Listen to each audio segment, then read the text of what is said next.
Good morning, everybody. Good morning. Okay, welcome back. How are you guys doing today? How is everyone doing? Good. Good. Ready for the class? Yes, sir. Good. How about Okay. you? I am doing good. Thank you so much for asking. I'm also ready here to roll. Okay, so today we are going to begin the fourth unit from our course. So the fourth unit will be on probability. I hope you have already read the announcement and you have seen that we are exploring this unit. Because we are already 3 units down, in the fourth unit, like in unit 1 and 2, you just have 2 assignments, that is the note catcher and the mastery exercise, okay?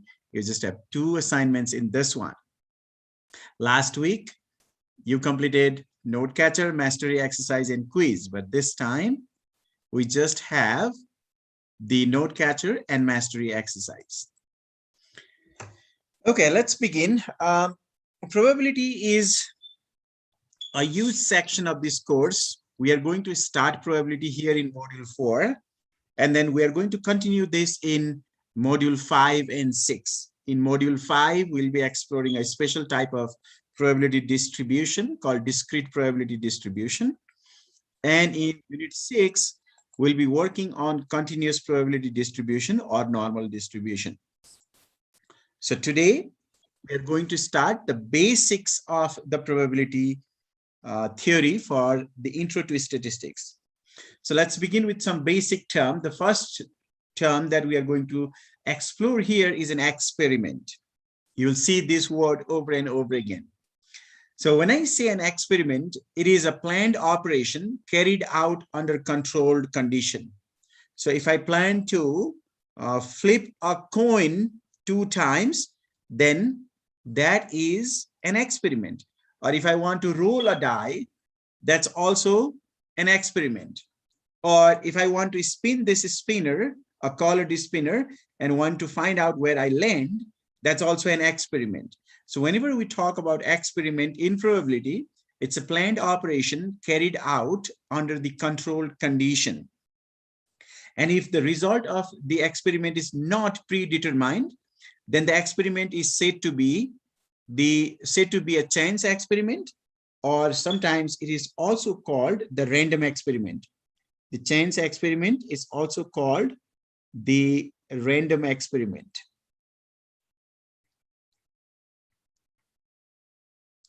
So one more time, some of the examples of experiments are tossing or flipping a coin 2 times, or it can be 3 times, or it can be as many times as you want. Rolling a fair dice, that's also an experiment. Or if you are spinning this colored spinner and you want to find where you land or on what color you land, that's also an experiment. So we are going to take these 3 examples in next 3 slides to discuss more terms. Before we move on to next slide, are there any questions? You can just say yes, no? No. No question? Okay. Great. Now, once we perform the experiment, we get something. Okay, once we perform the experiment, we get something. So that result that we get from the experiment, that is called an outcome. The result of the experiment is an outcome. For example, if you flip a coin twice, okay, if you flip a coin once and then again you flip a coin or toss a coin, whatever result you get, that is an example of the outcome. Say, for example, when you flip the coin the first time, you get a head. When you flip the coin second time, say, for example, you get head again. So that is an example of outcome. Okay, whatever we get, if we list that all, that's an example of outcome. Say, for example, when flipping a coin twice, when you toss the first time, suppose you got a head, and when you flip it again, you got a head again, head and head. It can be head and tail, it can be tail and tail, it can be tail and head. But one possibility is you can get a head first and again head. So this one is the outcome. And whenever we write the outcome, we use this special type of curly brackets called set brackets. We always have to write the outcomes using the set bracket. Next one, when you roll a six-sided fair dice, the possible outcomes, when you roll, you might get a 1, 2, 3, 4, 5, or 6. But when you roll just once, okay, you may get one of those numbers. Say, for example, when you roll, you got a 5. That means the outcome is 5. If you get 3, it will be 3. If you get 2, it will be 2. Similarly, when you are spinning a colored spinner, which is shown here, when you spin it, you might land in any one of these colors. We don't know which one. Say, for example, you land on this color, blue color. That means the outcome of the experiment will be the blue color. So whenever we say outcome, it is the result of an experiment. The result of an experiment is called an outcome. Are there any questions on this one?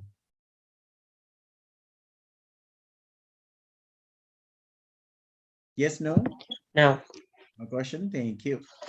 Okay, let's extend our idea with these basic terms a little more. Next, we'll be talking about sample space. So what we have done in previous slide is when you perform an experiment, whatever result you get, that is outcome. But when we say sample space, it is all possible outcomes. Okay, sample space of an experiment is the set of all possible outcomes. So, for example, when you're flipping a coin twice, the sample space would be, we can write this in listing form if possible. So if I list them, I can do it like this. The possible outcomes are, I can get head and head, head first and head second, head first and tail second, tail first and head second, or tail and tail. So all these possibilities, set of all possible outcomes, that is the sample space. So sample space we can write using the listing method like this, or we can also create a tree diagram to represent that. So this one can be represented using tree diagram. Let me show you what is the meaning of that. So if we are drawing a tree diagram, what we do is when you flip the first coin, you will get a head or a tail. And then if you get head first and flip the coin again, you will get head or tail again. Or if you get tail first, then the possibility will be you get tail first, and when you flip it again, you can again get a head or a tail. So now, if you look at the possible outcomes here, in the first, you can see you have a head first and head second. So head and head. You got a head first and tail second. Head and tail. You got a tail first and head second. Tail and head. Or you got a tail first and tail second. That is tail and tail. So if we write the sample space using a diagram like this is called a tree diagram.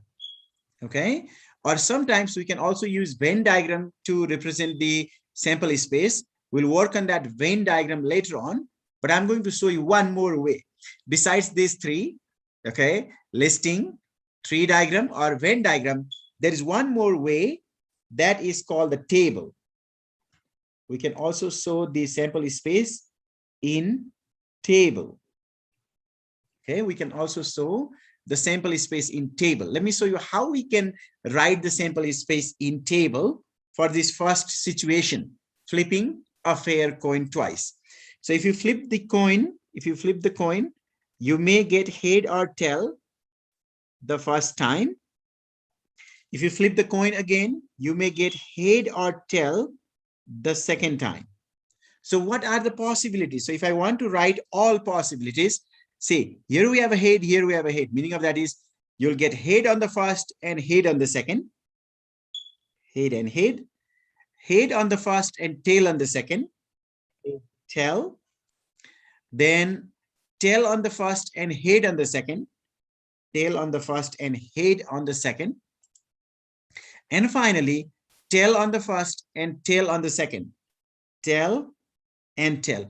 So you can see in all these three, the sample space is same. All these four possibilities.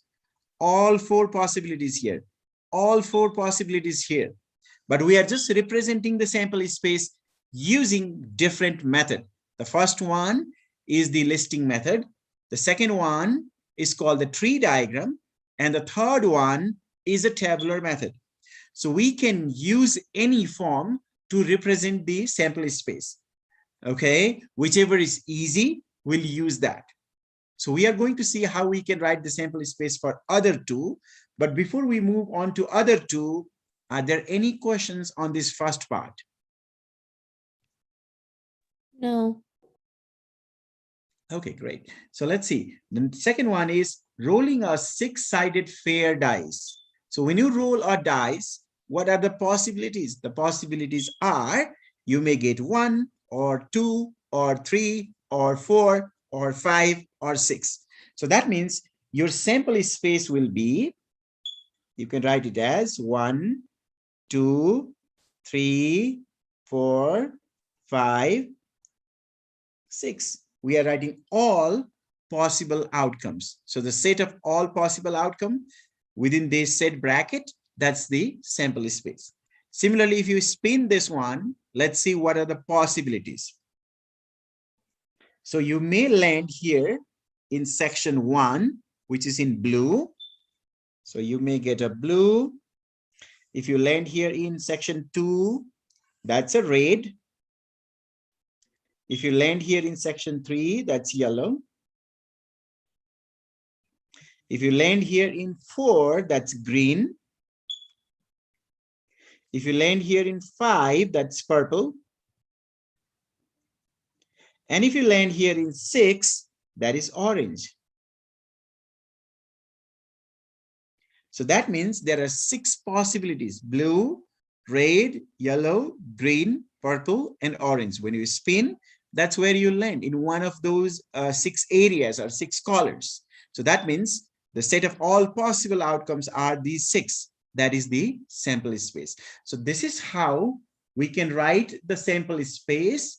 And as I said, we can write the sample space using various methods, but the best one people do is the listing method, like this one.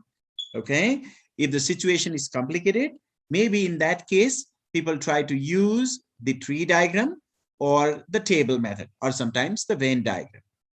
Before we move on, are there any questions?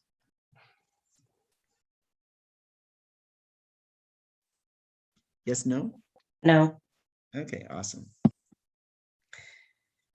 Okay, here we are going to work on the example problem, and this is based on the sample space. So let's see what is here in this question. A survey consists of asking people for their blood types. So when you ask for blood types, definitely your answer will be O, A, B, or AB. And they are not just asking the blood type, but they are also asking specifically including the RH factor, like RH positive or negative.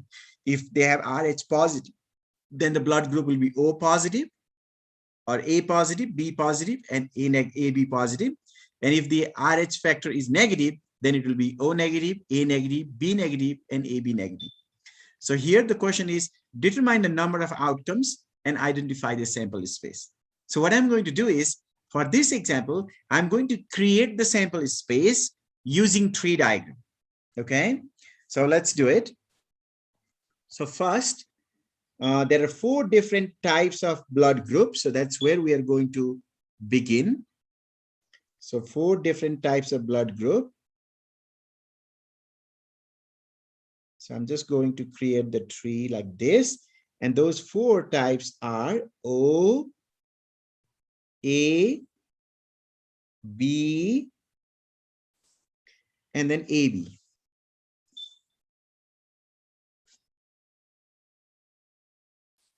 AB. So these are the 4 different types of blood group. Now, if we look at the RH factor, then O can be positive or negative. Similarly, A can be A positive or A negative. Similarly, B can be B positive or B negative. And then AV can be AB positive or AB negative. So we created the a tree diagram here. Now, if you look at the sample space, we'll have all possibilities there. So the first possibility here is O with a positive. So we say blood group O positive. O with negative RH, that is O negative. A with positive RH factor, A positive. Next one is A with the negative RH, so that is A negative. Similarly, the next one is B positive, then B negative, AB positive, and AB negative. So all these possibilities that I have listed here, that is the sample space. So in this example, what I have done is I represented this sample space using the tree diagram. Now, the question also says, determine the number of outcomes. How many possible outcomes are there? So if you want to look at the number of outcomes here, you can see it is 1, 2, 3, 4, 5, 6, 7, 8. But how we get that? It's quite simple. See, number of outcomes, let me write here. Number of possible outcomes will be equal to, there are 4 different types of blood group, 4 different types of blood group 4, and then there are 2 RH factor. It can be positive or negative. So 4 times 2. So if you do 4 times 2, you'll get 8. Okay, so we multiply the corresponding parts to get the total possibilities. So there are 4 different types of blood group. Each one is positive and negative. That means 2 RH factor, 2 different. So when we multiply, it will be a total of 8. And when you count here, it matches with that. We have 8 possible outcomes. That means your sample space, if you want to write in the listing form, your sample space, if you want to write in the listed form, your sample space is the set of all these possibilities. All these, you can list them. O positive, O negative, A positive, A negative, B positive, B negative, AB positive, and AB negative. I listed it because there are only few, right? There are only 8. I'm able to list them. But if your outcome is very large, I don't think we can list. We can leave it here on the tree diagram, or we can leave it on the table. Before we move on, is this example clear to everyone in the class? Yes. That is good. That's good. Can I ask you a question? Definitely. Where did you get 4 times 2? So you can see the blood group here. The blood groups are, let me highlight this. Here are the blood groups. You can see 1, 2, 3, and 4 different types, right? There are 4 types of blood groups. And then if you look at the RH they have RH positive and RH negative. So there are 2 of them. So those 2 numbers, 4 times 2, that's 8. Does that make sense?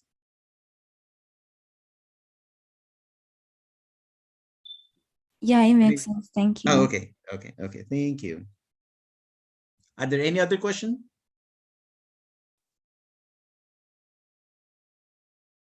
Okay, look like there is no question. So let's move on to the next one. So here in this example, we are asked to construct a sample space for rolling 2 dice. So if you roll 1 die, you know that you'll get 1, 2, 3, 4, 5, 6, and you get the same on the other.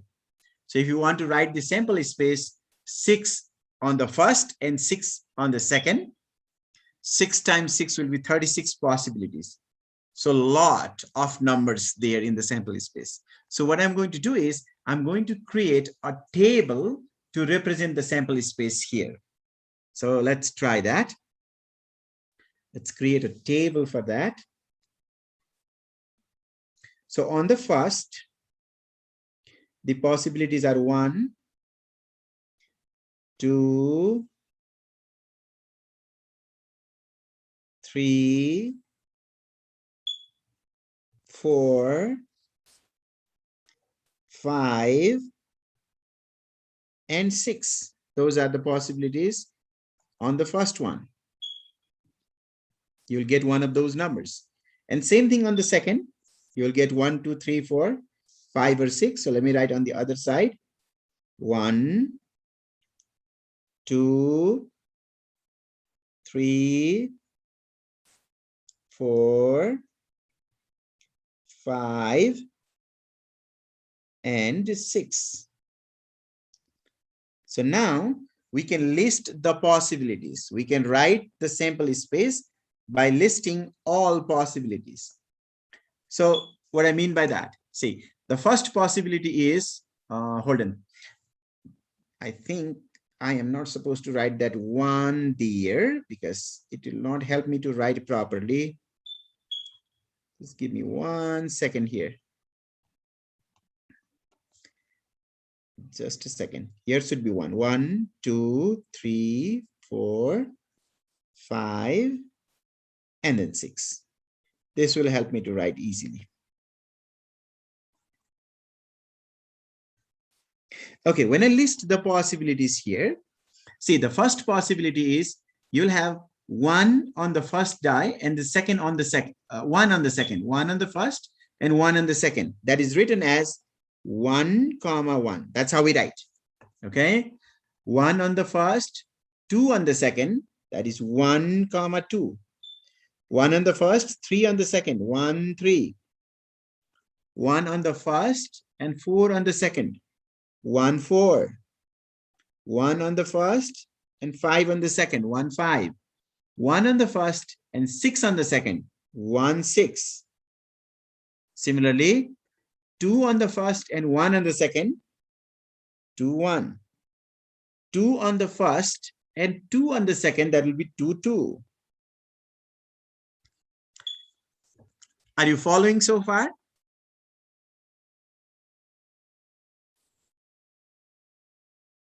Yes.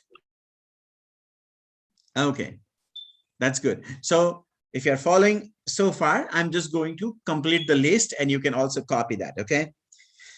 So next one will be 2, 3, 2, 4, 2, 5, 2, 6, 3, 1, 3, 2, 3, 3, 3, 4, 3, 5, 3, 6. Then we'll have 4, 1, 4, 2, 4, 3, 4, 4, 4, 5, 4, 6. Then we'll have 5, 1, 5, 2, 5, 3, 5, 4, 5, 5, 5, 6, 6, 1, 6, 2, 6, 3, 6, 4, 6, 5, 6, 6.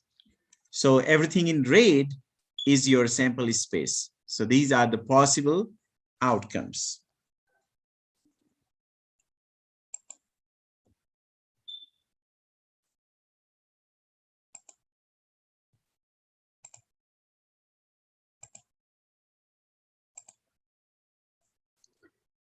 Okay, I'm giving you a few seconds here to complete that writing.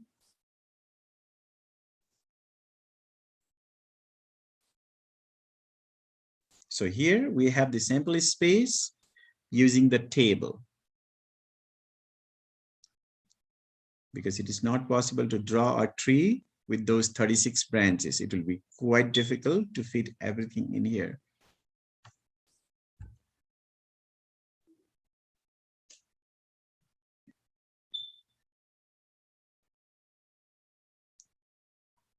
So you can see up to here, what we have done is we work on the basic terms related to the probability. And those 3 basic terms that we have explored so far are the experiment. Okay, experiment, the result of the experiment called outcome, and then the set of all possible outcome called the sample space. So we work on these three terms so far. Now we are going to define probability in next slide. So here we are going to define probability the first way, called the classical definition or classical or theoretical definition of probability. In classical or theoretical definition of probability, here we have the formula you can see here. Whenever we are calculating the probability of any event, probability of event E is the number of possible outcomes in the event, okay? Number of possible outcomes divided by the number of favorable outcomes or sample space. So in the very simple words, we can say probability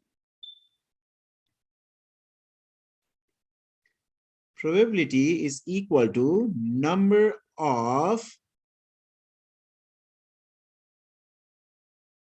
favorable outcomes divided by the number of possible outcomes. Number of favorable outcome divided by the number of possible outcomes. That's how we can find the probability. Probability is the ratio of the number of favorable outcomes divided by number of possible outcomes. This is the classical or theoretical definition of probability, where the outcomes are equally likely, where the outcomes are considered as equally likely.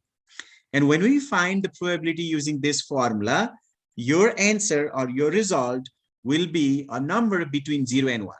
It will be a number between 0 and 1. It cannot be less than 0. That means probability cannot be negative, and probability cannot be more than 1. Probability is always a number between 0 and 1. So probability starts here at 0 and it can go to a maximum of 1. And if the event is not going to happen at all, the probability is 0. So if you see probability is equal to 0, meaning of that is an impossible event.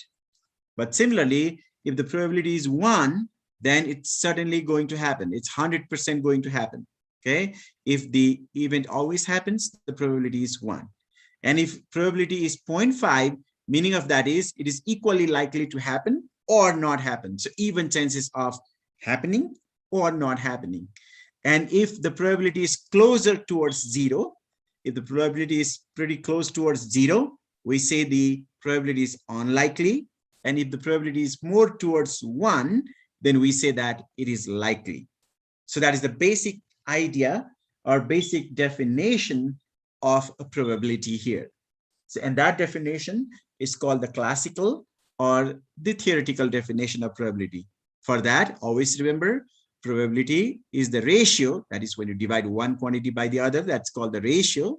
Probability is the ratio of the number of favorable outcomes divided by the number of possible outcomes. Sometimes written like this: probability of event E equal to NE, that is the number of possible outcomes, and divided by NS, that is the total in the sample space, or we say number of possible outcomes. In the numerator, one more time, it's a favorable outcome in the numerator. In the denominator, possible outcomes. Okay, before we move on, are there any questions? Is this clear to everyone in the class? Yes. Yes. Okay, good. Thank you. Thank you. Now we are going to look at example based on the classical or theoretical definition of probability. Okay, and this question is related to the cards. So just a quick refresher here. You'll not see all cards like this in the exam or test or quiz. Because we are learning about it, I have shown all cards here. I know many of you are very good at cards. Now you can see there are 4 different types of cards. The card with this type of symbol there, that is called the club. Card with this type of symbol, that's called the spade. Cards with this type of symbol here, that's the heart. And card with this type of symbol here, that's called the diamond. So there are 4 different types of cards, and half of the cards are black in color and half of the cards are red in color. Okay, and in each type you can see we start with ace and then 2, 3, 4, 5, 6, 7, 8, 9, 10, then jack, queen, and king. You have 13 in one. 13 times 1, 13, 13 times 2, 26, 13 times 3, 39, 13 times 4, 52. That means on a standard deck of card, you'll have 52 cards. Okay, out of these 52 cards, if you look at these cards towards the end, where you have jack, queen, and king, they have the face. You can see there is a face. Okay, there is a face there, face of jack, face of queen, face of king. So that means these cards are called face cards. So if you want to count how many face cards are there, 3, 6, 9, 12. 12 cards are face cards. 26 cards are black. 13, 13, 26 black. Similarly, 26 cards are red. So that is the basic thing that you must know about the cards. So once we have that fundamental idea about the cards, we can solve this question. But before we move on and solve the question, are there any questions?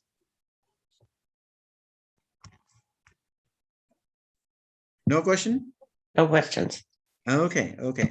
So you guys are good with cards. Let's see. A card is drawn from an ordinary deck. We have to calculate the probability of getting a club. So when we say club, as I mentioned here, these cards are club. How many clubs are there? 13, 13 out of how many total? 52. 13 out of 52. So if you reduce this fraction, it will be 1/4. Okay, it will be 1/4. Or if you change it to decimal, 1 divided by 4 is 0.25. So the probability is 0.25. I told you in the previous slide, the probability will be between 0 and 1. You can see this is a number between 0 and 1. It's less than 1. Okay. Similarly, the next one is a red card. We have to find the probability of red card. How many red cards are here in the standard deck? 26. 26. Very good. 26 cards are red out of 52. So if you reduce that fraction, it is 1/2 or 0.5. Okay, so probability of getting a red card is 0.5. Again, that's a number between 0 and 1.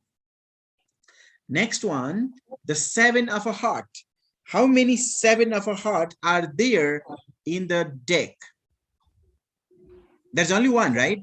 There is only one 7 of a heart, this one. There is only one 7 of heart. You have 7 of club, 7 of spade, 7 of heart, and 7 of diamond. But the question is talking about 7 of heart. 7 of heart is only one. So it is 1 out of 52. Okay, 1 out of 52. And if you simplify that using calculator, 1 divided by 52 is 0.0192. If I round it to 4 decimal places. So you can again see that is the probability, and it is between 0 and 1. Are we all following so far? Yes. Yes, no? Yes, okay.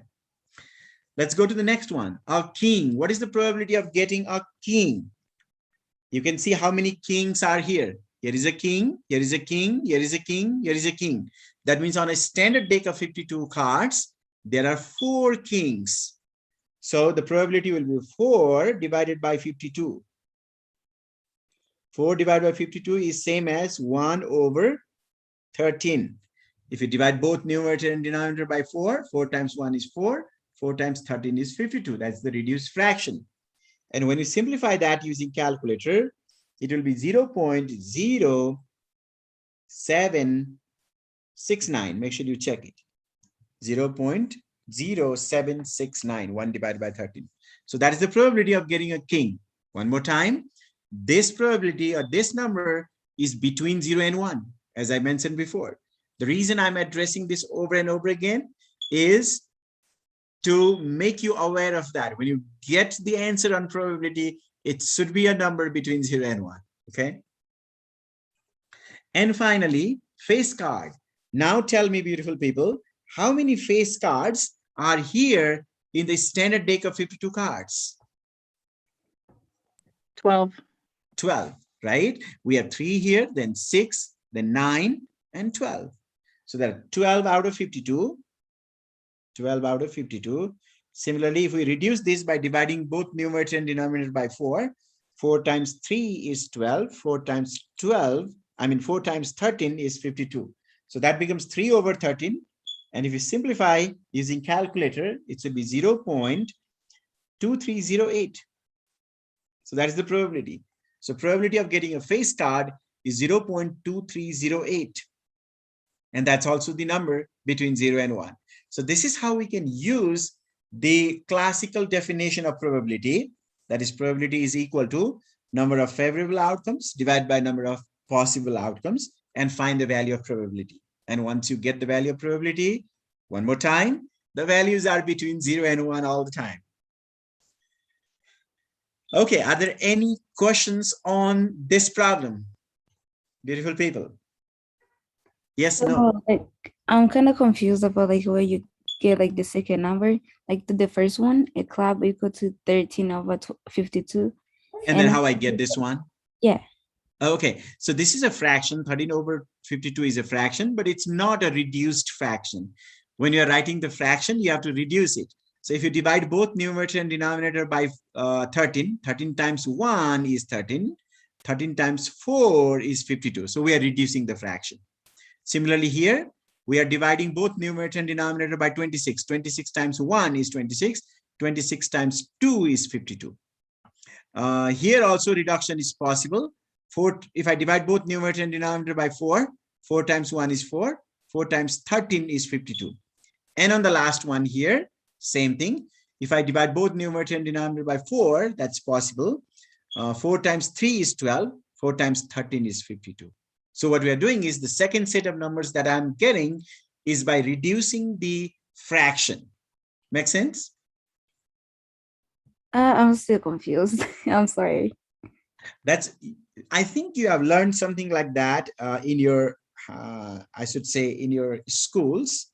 Whenever you are writing a fraction, you cannot leave fraction as, say, for example, 15 over 25. That is your fraction. You cannot leave fraction like this because this can be reduced. This is not the reduced fraction.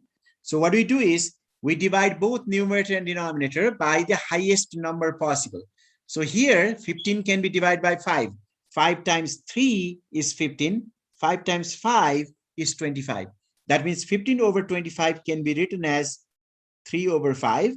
And this 3 over 5 is the reduced fraction. Okay, that is the reduced fraction. So always you have to reduce the fraction. One more time. Is this clear a little bit?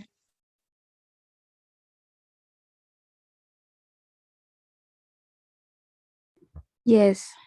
Okay, that's good. So please remember to reduce the fraction. You cannot leave the fraction in not reduced form. You must reduce the fraction so that is considered as a standard or proper format of writing the fractions. So whenever you are answering the question in the form of fraction, the fraction must be reduced. Okay. Great. Now let's get into next example based on the classical definition of probability. And here is that. When a single die is rolled, find the following. So a single die is rolled. That means the sample space or the possible outcomes are, when you roll a die, the possible outcomes are 1, 2, 3, 4, 5, and 6. That means there are 6 possibilities. Okay, these numbers are from 1 through 6. The first one is we have to find the probability of getting even numbers. Probability of getting even numbers. That's how I write. P means probability. And when I write even inside the parenthesis, that means I am writing the probability of getting even numbers. Now here in this sample space, or when you roll a die, how many even numbers are there?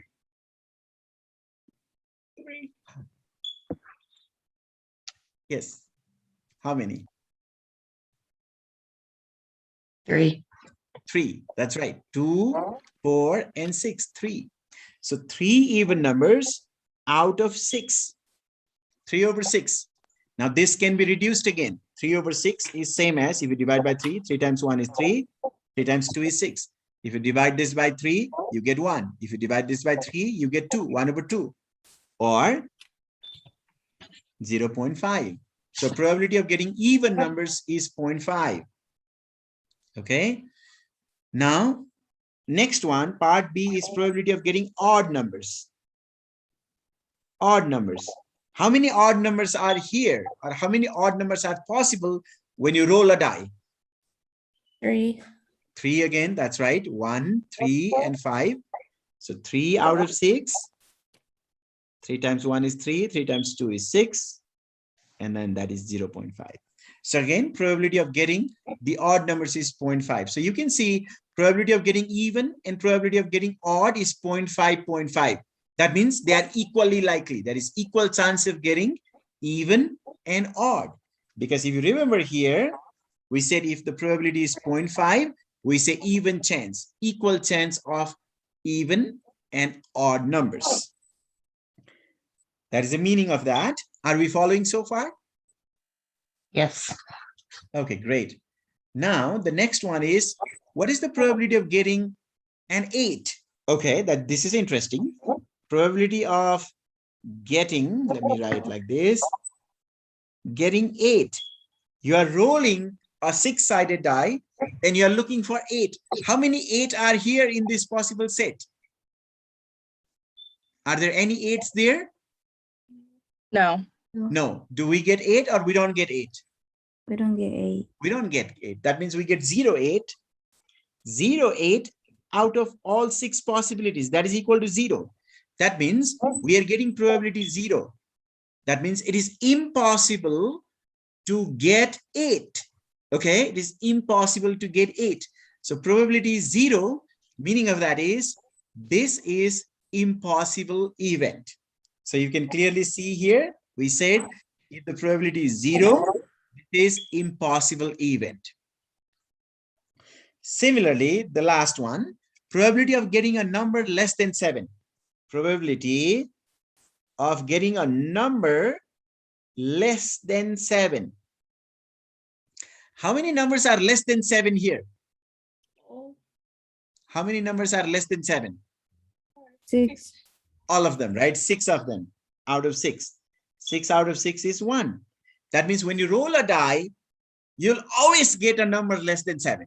You'll always get a number less than 7. That's why probability is 1. So you can see if the probability is 1, it means that the event always happens. When you roll a die, you'll always get a number less than 7.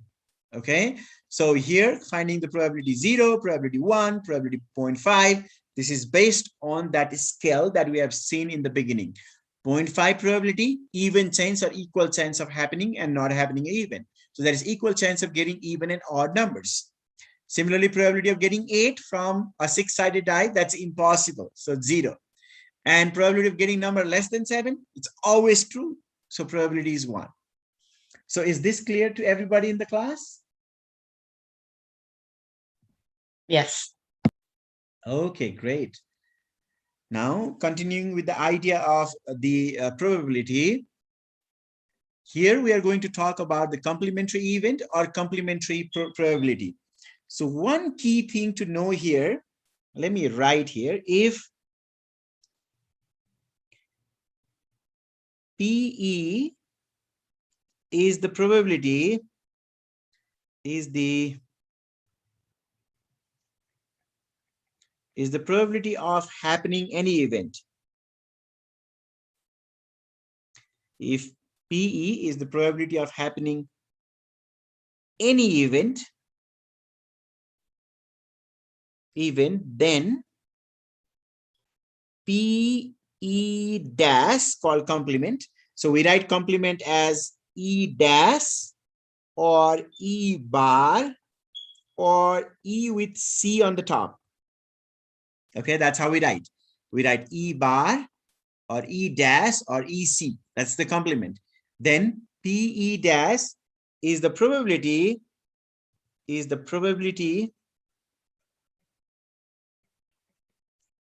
of not happening the event.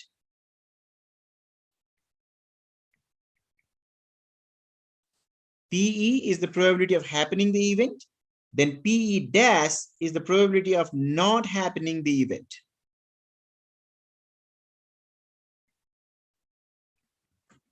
Okay, so that is the basic idea. And these are called the complementary event. PE is the probability of happening the event, and PE dash is the probability of not happening the event. And these two are called the complementary event. But what we know is the total probability is 1 because we start from 0 and maximum we can go is up to 1. That means if we add these two probabilities, so this implies if we add these probabilities, probability of happening an event plus probability of not happening that event is always equal to 1. Probability of happening the event plus probability of not happening the event is always equal to 1. So this formula is for the probability of the complementary event. Okay, probability of happening event plus probability of not happening the event is 1. So here I have those formulas. PE complement is 1. That means if I want to find PE, when PE naught is given, we have to subtract from 1. Similarly, if PE naught is given, we have to subtract from 1 to get, if PE is given, then to find PE naught, we subtract from 1 because the total is 1. So always remember, just one thing to remember here, don't be confused. Probability of happening the event plus probability of not happening the event is 1.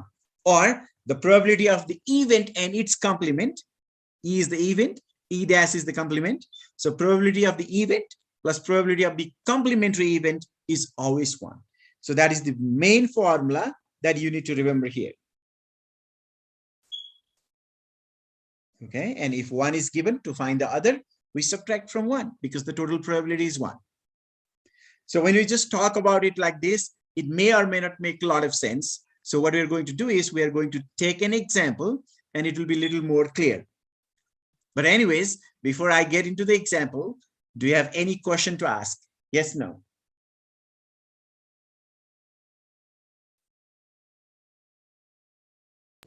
No. No question to ask? Okay. Now we'll go here. This example is based on the complementary event. Let's see what is here. It was found that 25% of the people were victims of violent crime were aged 25 to 30. 25 to 30 years. If a person is selected at random, find the probability that the person is younger than 25 or older than 30. So what they are saying is, I'm going to represent this using a diagram here. So I'm going to consider the age starting at 0. That's where the human age starts.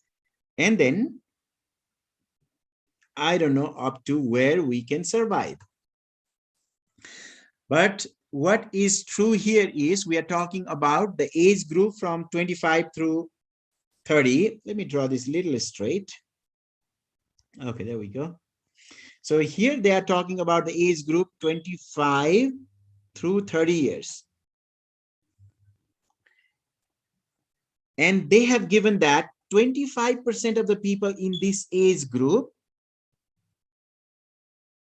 okay, 25% of the people in this age group, they are the victim of a violent crime.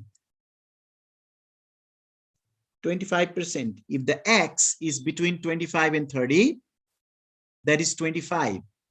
Okay. And if you want to write this as a probability, because the question is asking for, later on you can see, find the probability. You know that we don't write the probability as percentage. We change to decimal, which will be 0. This is same as 0.25. That is the probability. So the probability that someone is victim of violent crime and they are in this age group is 0.25. Now the question is, we have to find the probability that a person is younger than 25. So when we say younger than 25, they should be here.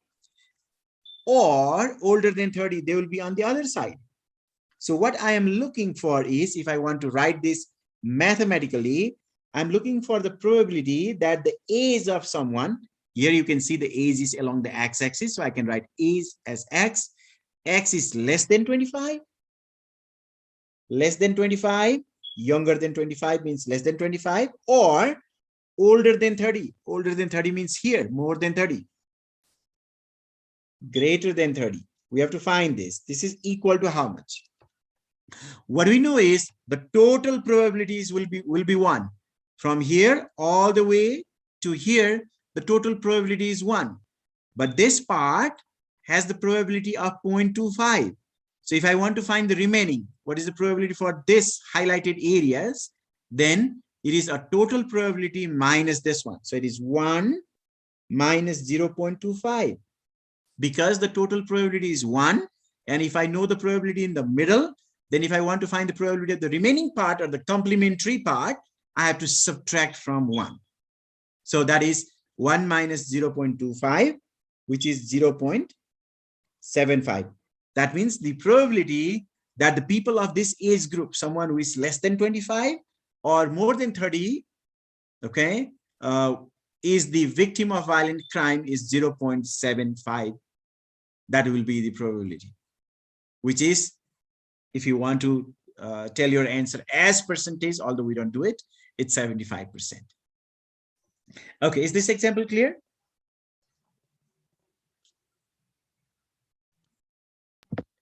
Yes. Very good, very good. So up to here, we are working on the theoretical or classical probability, and we look at the complementary event. Now we are going to move a little bit forward to the empirical or statistical definition of probability. Okay, empirical or statistical definition of probability. And here is that.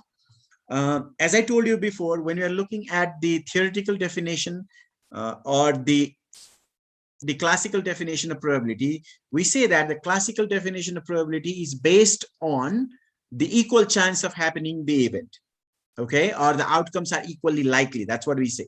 But in real life, that's not going to happen. Say, for example, if you are tossing a coin, we say that the probability of getting head is half, right?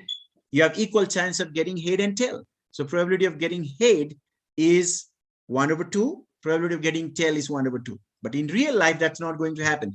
If I toss a coin, okay, if I toss a coin 10 times, then I may get head only 1 time and then tails for 9 times. So probability of head is not 1/2, it will be 1/10. And probability of tail will be 9/10. So you can see that they are not equal. Okay, they are not equal. So here I have one diagram to show that. You can see here we have the number of tosses and here we have the number of head. So here the probability, okay, for a certain number of toss is 0.8. Then you can see the probability is decreasing. It's below 0.5. And if we perform the experiment for many times, then only it will be half. So in real world, if you want to see the equal probability of head and tail, you cannot just toss the coin for 5 times and say that. You may not get equal head and equal tail when you toss the coin for 5 times.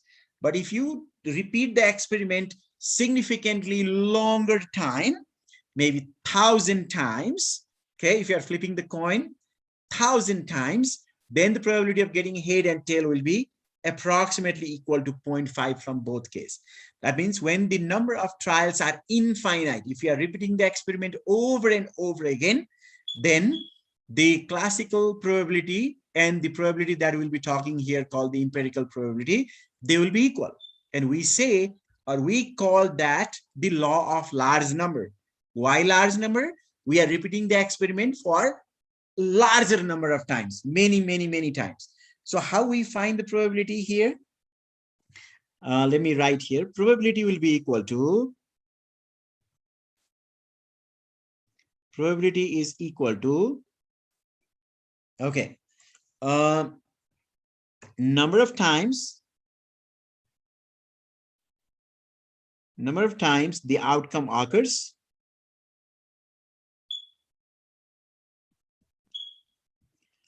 number of times the outcome occurs when you perform the experiment for many times, how many times you are getting a head? If you want to calculate the probability of head, that's the meaning of that.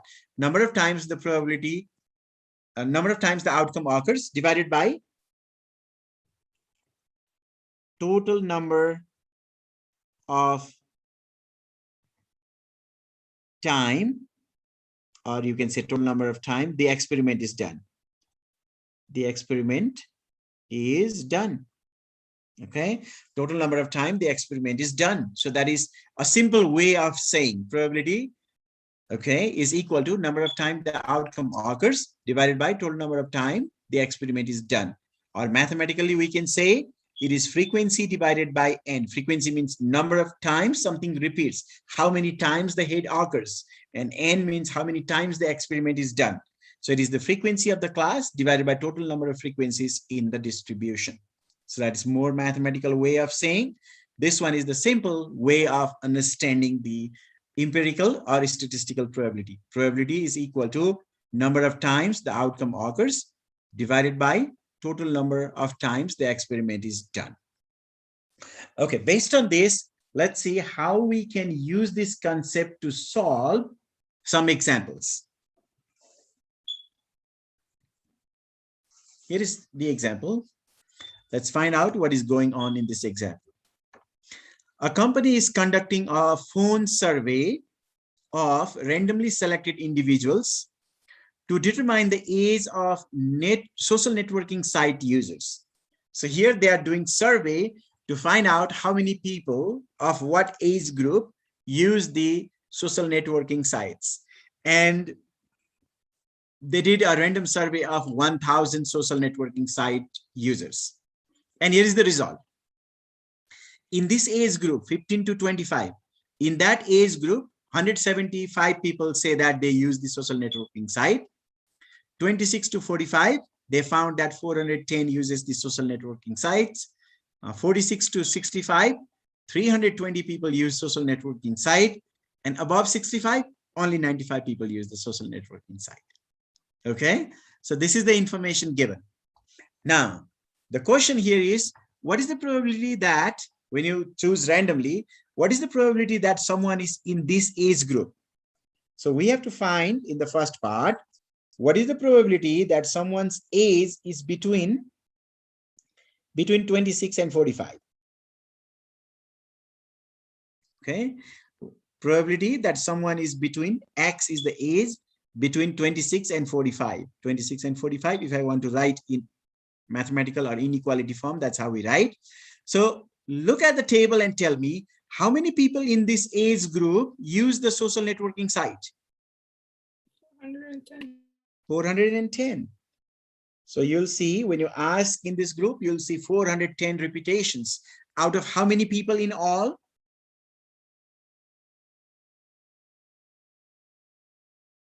How many people were surveyed? Or what is the 1,000? That's right, 1,000. Now 410 divided by 1,000.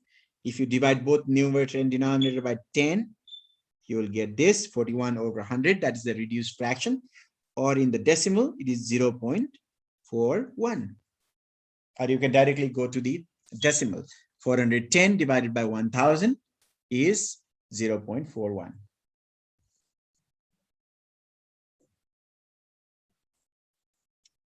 Okay, that is the first one.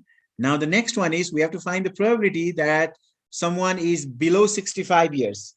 Probability that somebody's age is below 65 years. Probability that they use the social networking site. Okay, so the user is in this group. So below 65, if you look at this table here, above 65, we have 95. Okay, above 65, we have 95. That means all these people are below 65. All these people are below 65. How many are there? If you add these three, what do you get? 905. 905. Awesome. So that means 905 people are below 65. So probability that somebody will be in this age group will be 905 out of 1,000. Okay, 905 out of 1,000.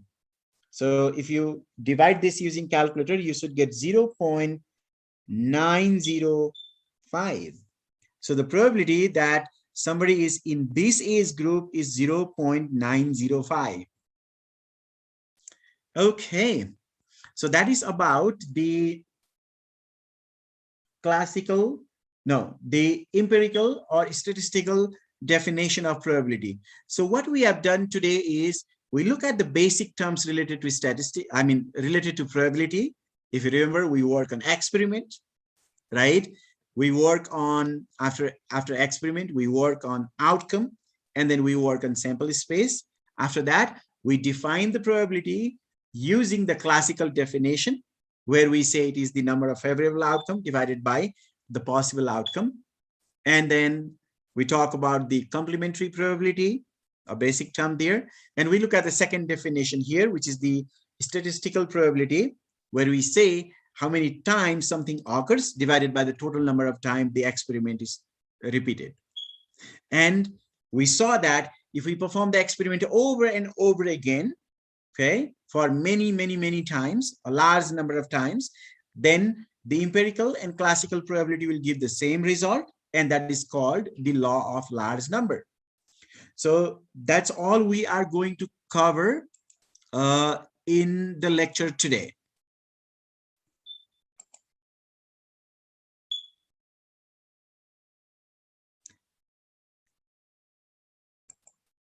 Just a second here. Let me stop sharing.